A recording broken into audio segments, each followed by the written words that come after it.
DSC preparation కి మిగిలిన తక్కువ సమయాన్ని డిఎస్సి 2024 యాప్ లేదా DSC2024.com తో జాబ్ ని సాధించండి.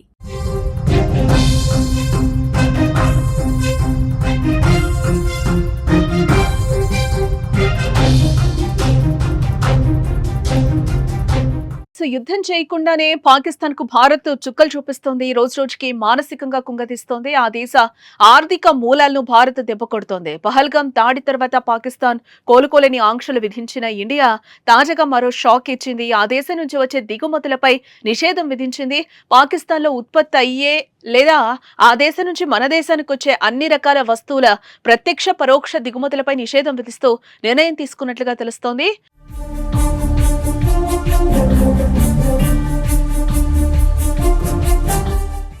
ఇటు పాకిస్తాన్ నుంచి భారతదేశానికి ఎగుమతుల్లో సిమెంట్ అగ్రస్థానంలో ఉంది. పంజాబ్, రాజస్థాన్ వంటి ఉత్తర భారత రాష్ట్రాల్లో ఈ సిమెంట్ ఎక్కువగా వినియోగిస్తూ ఉంటారు. పాకిస్తాన్ నుంచి కొంత మొత్తంలో వస్త్రముడి పదార్థాలను దిగుమతి చేసుకుంటూ ఉంటుంది.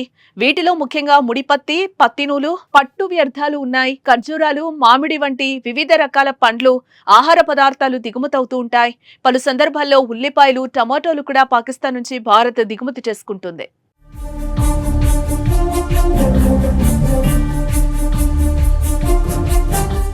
రాతి ఉప్పు, జిప్సము, టాంటోలు, ఔషధాల్లో ఉపయోగించే కాల్షియం కార్బోనేట్, పలు రసాయన ఉత్పత్తులు, క్రికెట్ బ్యాట్లు, బాల్స్, శస్త్రచికిత్స పరికరాలు, కళ్లద్దాలు, కొన్ని రకాల పిండి పదార్థాలు, బంకా, ఎంజైమ్స్, వర్ణ ద్రవ్యాలు, మసాలా దినుసులు, లెన్సులు వంటివి ఇండియా దిగుమతి చేసుకునే లిస్టులో ఉన్నాయి. దీనిపై భారత ప్రభుత్వం నిషేధం విధించడంతో పాక్లో ఆయా రంగాల పరిశ్రమలు కుదేలయ్యే అవకాశం కనిపిస్తోంది.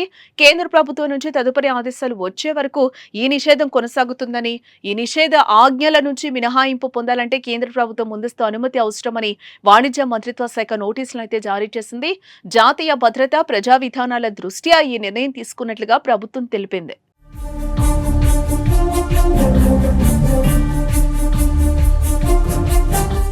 అంతేకాదు, పాక్ విమానాలకు నో ఎంట్రీ చెప్పిన ఇండియా ఇప్పుడు ఆ దేశ ఓడలు కూడా భారతదేశంలోకి రాకుండా సముద్ర రవాణా మార్గాలను భారత్ మూసివేసింది. ఆ దేశ జెండాతో ఉన్న ఓడలు భారత పోర్టుల్లోకి రాకుండా కేంద్ర నిషేధం విధించింది. మర్చెంట్ షిప్పింగ్ చట్టం 1958లో 411 సెక్షన్ ప్రకారం ఈ నిర్ణయం తీసుకున్నట్లుగా సమాచారం. ప్రస్తుతం భారత్ తీసుకున్న ఆంక్షలు తక్షణమే అమల్లోకి వస్తాయి. పహల్గాం ఉగ్రదాడి తర్వాత పాకిస్తాన్ను అన్ని విధాలా ఇరుకున పెట్టేందుకు తీసుకోవాల్సిన అన్ని చర్యలపైన భారత ప్రభుత్వం దృష్టి పెట్టింది.